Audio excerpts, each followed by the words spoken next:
بسم اللہ الرحمن الرحیم۔ السلام علیکم، ارمان وائس میں خوش آمدید دوستو۔ اگر آپ چینل پر نئے ہیں تو میری آپ سے ریکویسٹ ہے کہ چینل کو ضرور سبسکرائب کر لیجیے۔ آپ کا بہت شکریہ۔ حاجی صاحب کا جواب سن کر میرا منہ کھلے کا کھلا رہ گیا، یوں لگا جیسے میرے پیروں تلے زمین کھسک گئی ہے۔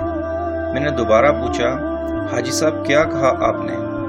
حاجی صاحب نے مکمل اطمینان سے وہی جواب دیا، میں راشد کو بدماش بنانا چاہتا ہوں۔ میں نے بے اختیار اپنی کن پٹی کھجائی۔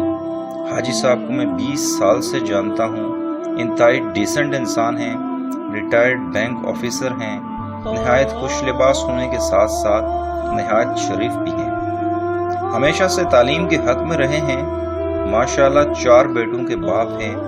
بڑا بیٹا لندن میں انجینئر ہے، دوسرا امریکہ میں ڈاکٹر ہے اور تیسرا کینیڈا میں پائلٹ ہے، جبکہ چوتھا بیٹا راشد پاکستان میں ہی حاجی صاحب کے ساتھ رہتا ہے اور 2nd ایئر کا اسٹوڈنٹ ہے۔ راشد پڑھائی میں کچھ زیادہ اچھا نہیں، زیادہ تر موٹر سائیکل پر آوارہ دوستوں کے ساتھ گھومتا رہتا ہے، 2-3 دفعہ حوالات کی بھی سیر کر چکا ہے۔ پتہ نہیں کیوں حاجی صاحب اس کے بارے میں سب کچھ جانتے ہوئے بھی پہلو تہی کر جاتے ہیں۔ آج اتفاقاً حاجی صاحب سے ملاقات ہو گئی تو میں نے پوچھ ہی لیا کہ آپ راشد کو کیا بنانا چاہتے ہیں۔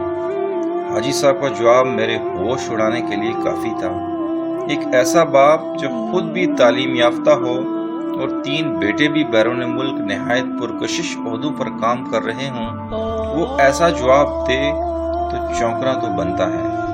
وجہ پوچھی تو بے اختیار ہنس پڑے، یار اس کی بدماشی کی وجہ سے میرے بہت سارے مسئلے خود بخود حل ہو گئے ہیں۔ ویسے بھی کم بخت ہے تو آوارہ، لیکن سستے جذبات اس میں کوٹ کر بڑے ہوئے ہیں۔ میں نے آنکھیں پھاڑ کر پوچھا، کیا مطلب؟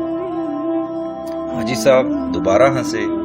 دیکھو، میں تو ٹھہرا بزدلی کی حد تک شریف انسان، بجلی کا پورا بل بھرنے کے باوجود جب لائن مین مجھ سے آ کر مشکوک انداز میں کہتا تھا کہ آپ کا میٹر کیوں آہستہ چلتا ہے، تو میں خوفزدہ ہو جاتا تھا اور قسمیں کھانے لگتا تھا کہ مجھے کچھ نہیں پتا۔ اس پر لائن مین اور زیادہ شیر ہو جاتا تھا اور دھمکی دیتا تھا کہ اگر اسے کچھ پیسے نہ دیے گئے تو وہ اوپر شکایت لگا دے گا، جس کے نتیجے میں نہ صرف میٹر کٹ جائے گا بلکہ لاکھوں روپے کا جرمانہ بھی بھرنا پڑے گا۔ میں ہر دفعہ اسے بلا وجہ خوش کرنے کے لیے 2000 روپے دے دیا کرتا تھا۔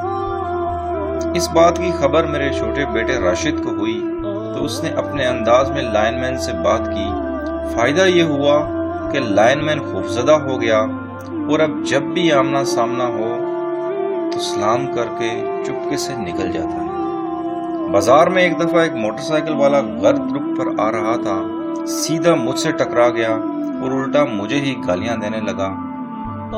راشد میرے ساتھ تھا، اس نے موٹر سائیکل والے کو 2 تھپڑ لگائے اور موٹر سائیکل والا بے اختیار میرے قدموں میں گر گیا۔ تم نے دیکھا ہوگا کہ ہمارے ہمسائے اکثر اپنی گاڑی ہمارے گیٹ کے عین سامنے لگا جاتے ہیں۔ میں نے 1-2 دفعہ ان سے گزارش کی کہ ایسا نہ کیا کریں کیونکہ پھر ہمیں گیٹ کھولنے میں پریشانی ہوتی ہے، لیکن انہوں نے الٹا مجھے برا بھلا کہا اور باز نہیں آئے۔ راشد نے ایک ہی دفعہ ان کے دروازے پر جا کر کوئی بات کی، اس کے بعد ان کی گاڑی کبھی ہمارے گیٹ کے سامنے کھڑی نہیں ہوئی۔ اب ہنسنے کی باری میری تھی۔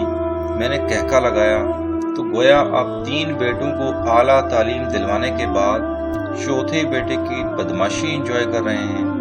حاجی صاحب خاموش ہو گئے، کچھ دیر میری آنکھوں میں دیکھتے رہے، پھر میرا ہاتھ پکڑ کر قریبی دکان کے تھڑے پر بیٹھ گئے اور بولے، سچ پوچھو تو مجھے راشد کبھی اچھا نہیں لگا، لیکن اب احساس ہوتا ہے کہ کاش میں نے اپنے سارے بیٹوں کو ایسا ہی بنایا ہوتا۔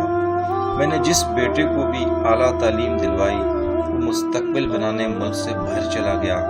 میرے 3 بیٹے شادی شدہ ہیں اور اپنے اپنے گھر بہت خوش ہیں، لیکن میں اور میری بیوی بالکل اکیلے ہو گئے ہیں۔ پڑھی لکھی اولاد ماں باپ کا فخر تو ہوتی ہے، لیکن بعض اوقات ماں باپ کے کسی کام کی نہیں رہتی۔ حاجی صاحب نے گہری سانس لی، جیب سے موڑا توڑا ٹیشو پیپر نکال کر آنکھوں کے گوشے صاف کیے اور ٹیشو پیپر دوبارہ مٹھی میں جکڑ لیا۔ مجھے احساس ہے کہ میرے یہ جملے سراسر خود غرضی کے زمرے میں آتے ہیں، لیکن میں چاہتا ہوں راشد ان پڑھ رہے۔ وہ لفنگا اور آوارہ تو ہے، لیکن رات کو میرے پیر بھی دباتا ہے۔ کوئی بھی چیز چاہیے ہو تو جھٹ سے لا دیتا ہے۔ یہ بچپن سے ہی ایسا تھا۔ اس کا پڑھائی میں دل نہیں لگتا تھا، لیکن گھر کے سارے کام یہی کرتا تھا۔ جب اس کے تینوں بڑے بھائی تعلیم حاصل کر رہے تھے اور کتابیں کھولے پڑھ رہے ہوتے تھے تو یہی سبزی لاتا تھا۔ بڑے بھائی اکیڈمی میں چلے جاتے تھے اور یہ تنور سے روٹیاں لانے کا فریضہ سر انجام دیتا تھا۔ میری گاڑی بھی یہی صاف کرتا تھا۔ گھر کے چھت والے پنکھے بھی اسی نے صاف کیے۔ اس نے بڑے بڑے الفاظ نہیں آتے، چھوٹی چھوٹی سی باتوں پر مجھے حوصلہ دیتا ہے۔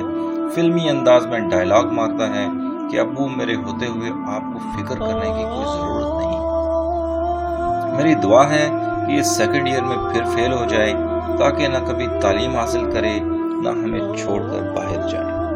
پتہ نہیں کیوں مجھے یقین ہے کہ یہ بدماش مرتے دم تک ہمارے ساتھ بھی رہے گا اور ہمارے بڑھاپے کا سہارا بھی بنے گا۔ تمہیں تو پتہ ہے کہ میں اسموکر ہوں، لیکن بڑے بیٹے میرے سگریٹ نوشی کے سخت خلاف تھے کہ میں گھر میں دھواں کیے رکھتا ہوں۔ یہ بدماش ایسا ہے کہ مجھے سگریٹ کی ڈبی لا دے تو میری طرف اچھا کر آنکھ بھی مارتا ہے کہ ابو مجھے کریں۔ حاجی صاحب بے اختیار زور سے ہنس پڑے اور مٹھی کھول کر ایک بار پھر گیلا ٹشو اپنی آنکھوں پر رکھ دیا۔ دوستوں، امید کرتا ہوں کہ یہ سٹوری آپ کو پسند آئی ہوگی۔ میرے چینل کو ضرور سبسکرائب کیجیے اور کمنٹ کے ذریعے اپنی رائے